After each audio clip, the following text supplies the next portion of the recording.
Hi, everybody. Gigi Hyland, the Executive Director of the National Credit Union Foundation, here for another Field Notes episode. I am so lucky and happy to be joined today by Kemal Gasper, who is the At-Work Program Manager at VyStar Credit Union.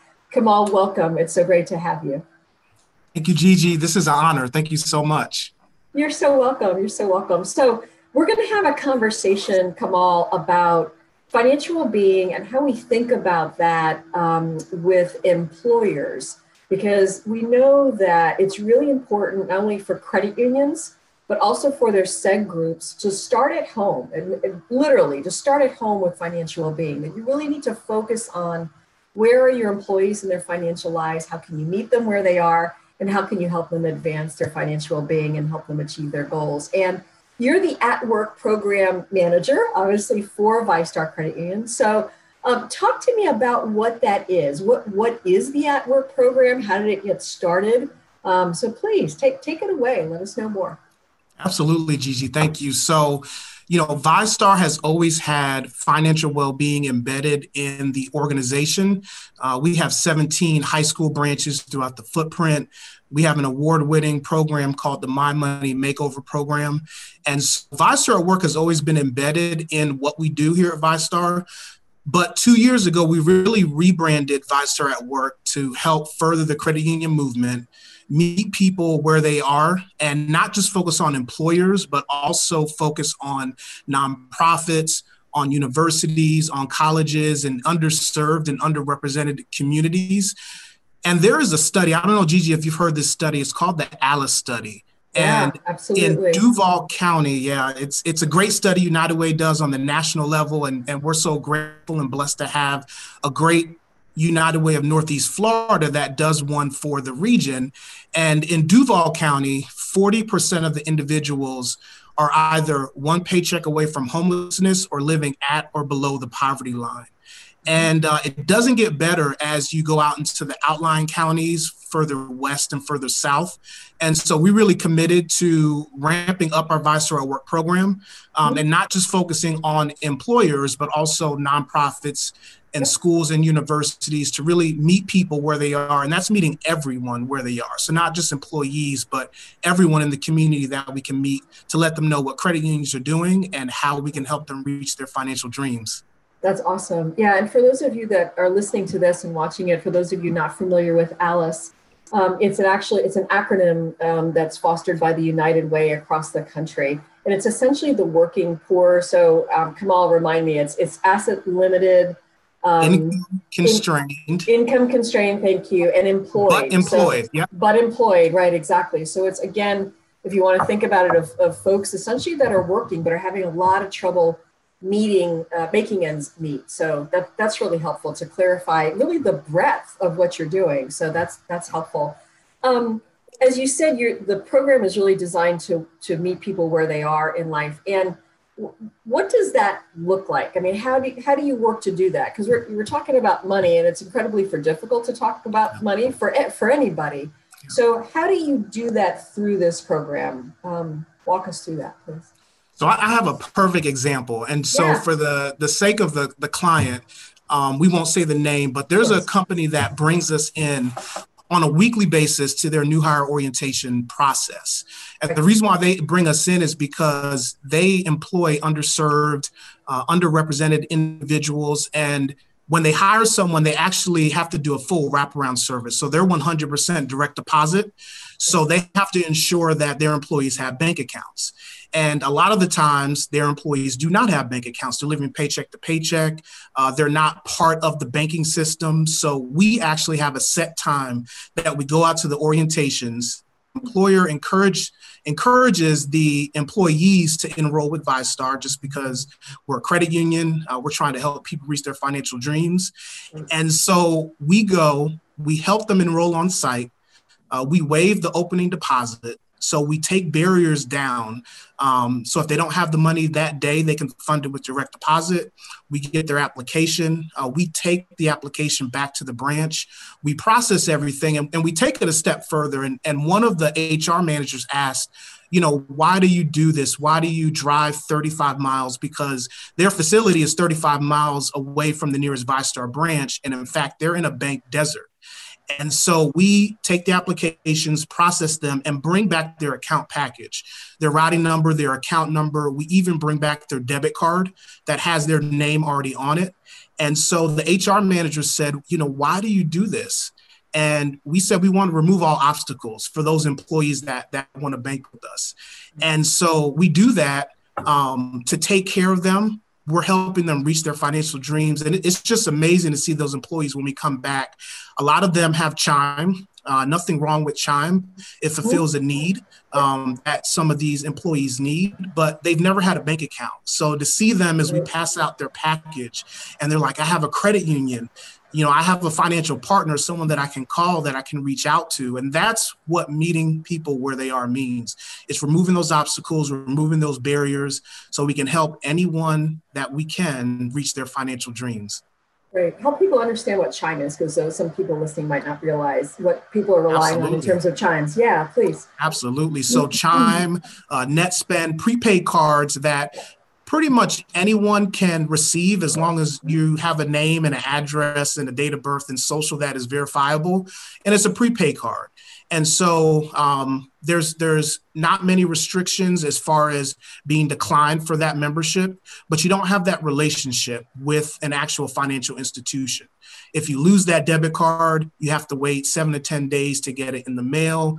You don't have that relationship. You don't have a way to deepen your needs as far as getting a loan or mortgage. And so it's very transactional. And so, but these types of services are sometimes what these employees only know. They're disenfranchised from the banking industry. So they use a prepaid card and think that's the only thing available to me. And they never realize that they can become a member or owner of a credit union and help them reach their financial dreams. So it's amazing. That's fabulous. Yeah, I love what you talk about in terms of breaking down barriers. Sometimes when we talk about meeting people where they are in life, we think we know what the barriers are, but we don't take the time to ask the people what the barriers are and what's preventing them. And so I love that you've designed a program that even from the membership fee, I'm guessing the $5 membership fee for VyStar or whatever the membership share is to become a member, that you waive that, or you allow them to pay that over time and don't have that as a barrier to entry, which is fabulous. And then the convenience of bringing that package and having the debit card already ready and just sort of, ready to kind of rock and roll, and certainly direct deposit.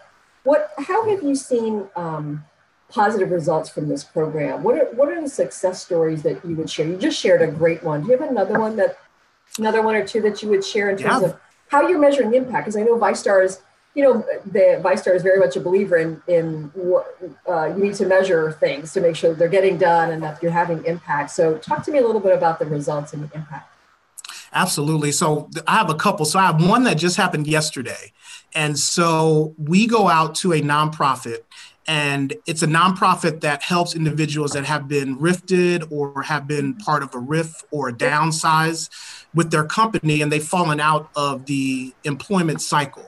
And so this nonprofit actually helps them work on their resume, helps them do mock interviews. And we come in for the banking piece, the financial wellness piece, because it's all interwoven. So financial wellness, mental well-being, and physical well-being is all tied together.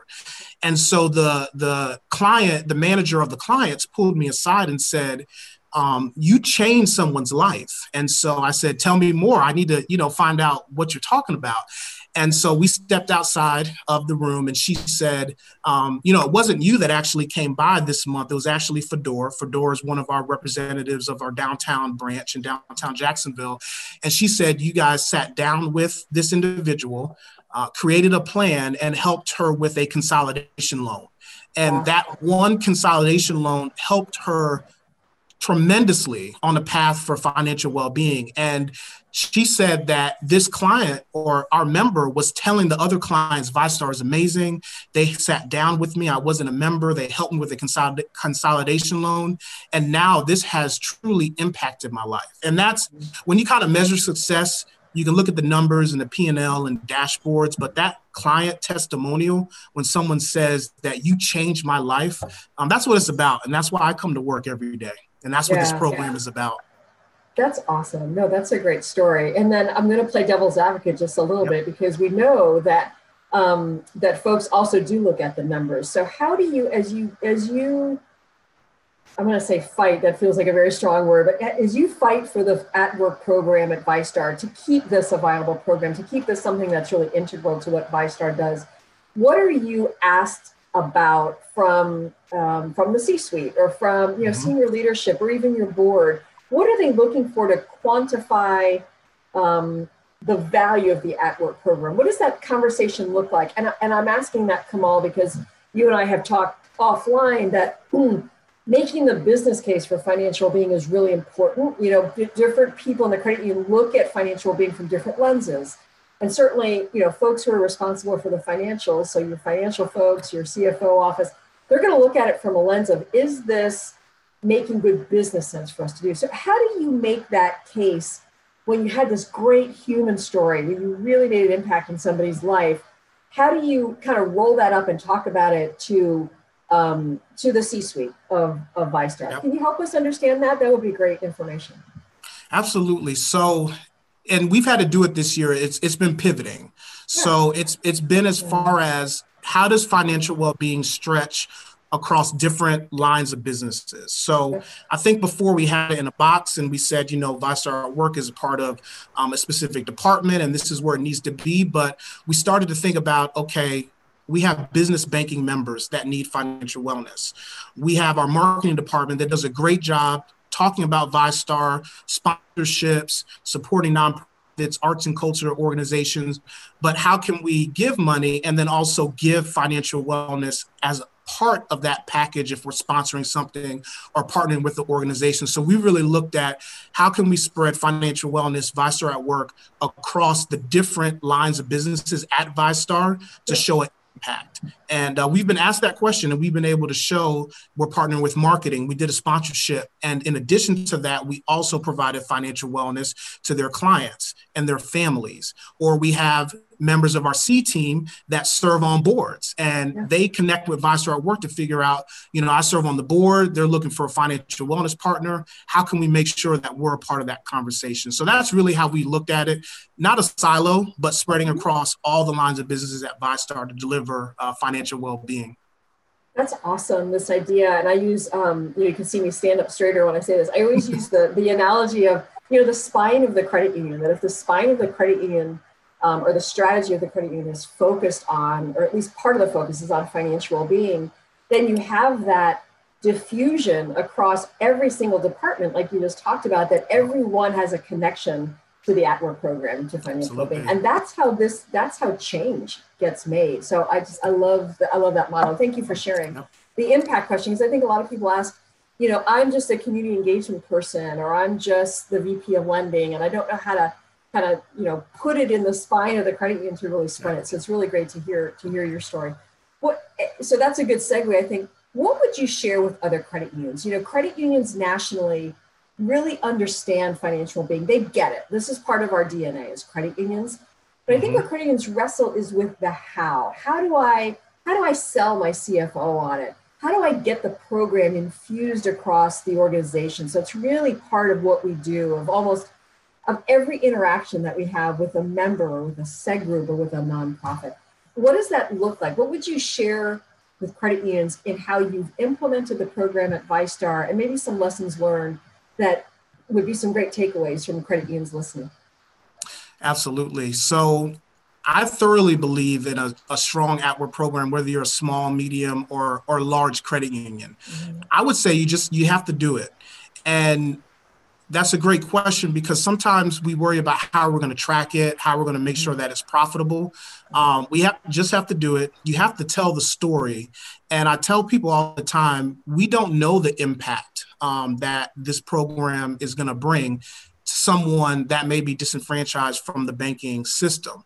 And I'll give you a story. The company that I mentioned where we do the new hire orientations, we've opened probably about 300 accounts in 3 months. So we're helping 100 people on average a month into the banking system, into the credit union movement. And one of the employees that was instrumental in bringing this on, his name was Seth. He's one of our call center managers. He just got promoted. And so I was Skyping him and I said, Seth, this is Seth. This is amazing. We brought in all these accounts, and he really made me center and think what's important. He responded to me and said, imagine how many lives we have changed just in these 3 months. And you think about someone, they may have never had a bank account.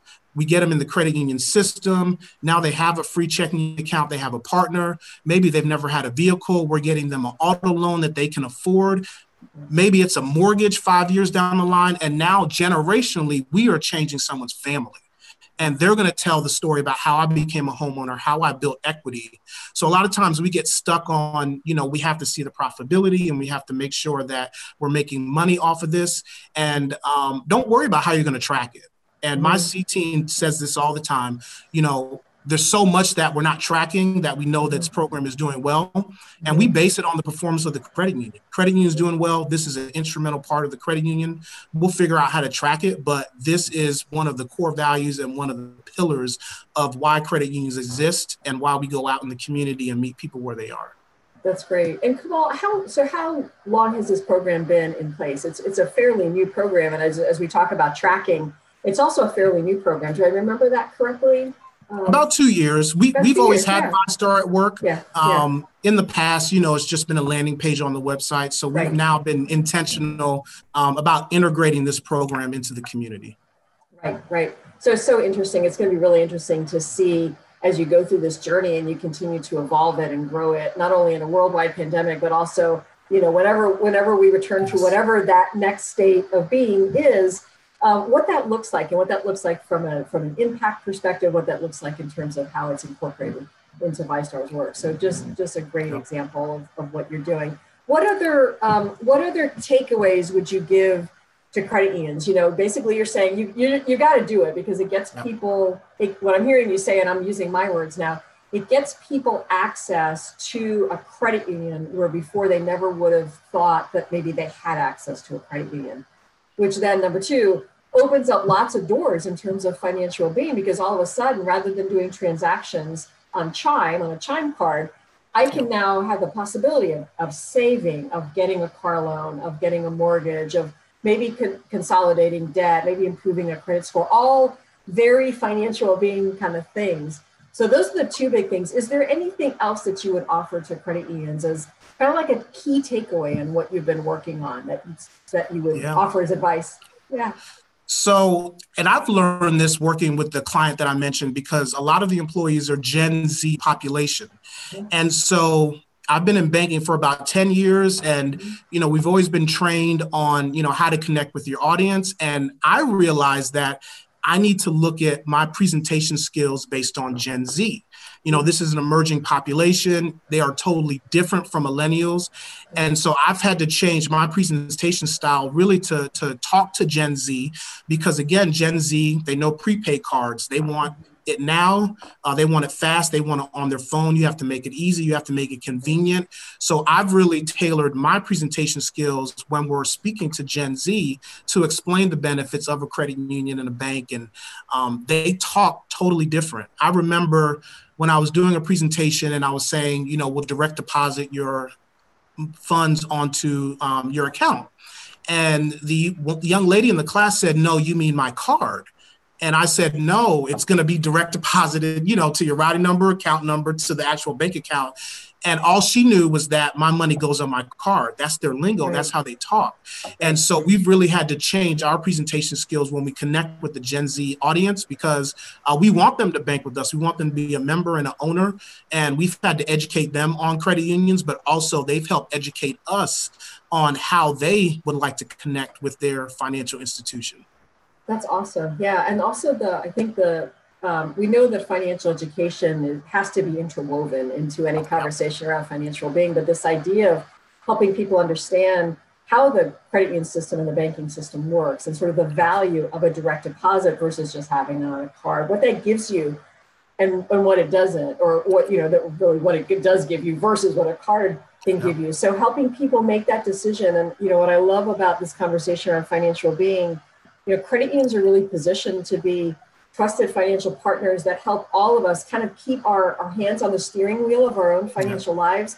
And the example you just gave is a great one. Like, you offered this young woman the choice. A card does this, and then direct deposit does this. Which is right for you? And I guess she chose direct deposit. She understood that. So it's so interesting that you open up those possibilities to let people learn, but also really decide where they want their financial lives to go. And that's what a gift, not what a gift, but that's what credit unions do. So it's so cool to see you living that out. So yeah, awesome. Any last words, Kemal? This has been great. It's just congratulations on the program. Congratulations to your passion on making it live and breathe and be successful. Any last words before we close out? I would just say this year has been, we're filming this right before Thanksgiving. So I've really been thankful this year to have a company that allows us to have this financial wellness program. When you go out in the field and you talk to people, and this kind of goes back to your question about tracking and why this is important. There's so many individuals that just are appreciative of what we do. And they just say, "You guys has saved my life. You've helped me put on the right path to financial wellness." There's one organization, nonprofit, that we partner with. It's the Jacksonville Reentry Center. And so we help individuals that are returning citizens, the young ladies and young men. They go through a counseling session with the mental health provider. They have their resume done, mock interviews, and we come in with the bank account information or bank account piece to get them enrolled. And the phone calls that we get from these individuals that say, I've got a job and I was told that you can get me a bank account, and they're just so thankful. And this example is one that, we're never going to open thousands of accounts from this organization, but it's that thing where we're helping one person at a time, and we're helping returning citizens that are being rehabilitated back into society that want to do good. And so that is an amazing partnership that we have. And so final words, I'm just thankful that we're able to take this program to the community and help those that are in need. And we do good every day by doing it. And to other credit unions, if you would love to reach out and just pick my brain, or I'd love to pick yours about your financial wellness program, because all credit unions are doing great things. But I'm just thankful. I kind of pinch myself every day that I get to go to work. I get paid to do this, so I probably would do it for free, but I get paid to do this, and my passion has really led to my purpose of financial wellness and helping individuals reach their financial dreams. That's great. Oh, Kemal, that's so inspiring. What great words to end on. And again, congratulations on all your work. It really is one person at a time, and it's so awesome to hear your story and to hear the work. I know it will continue to be immensely successful, but thanks for sharing your expertise. Thank you. And your time today. This was really great. So thanks again, Kemal. Awesome. Thank you, Gigi. Sure, you're welcome.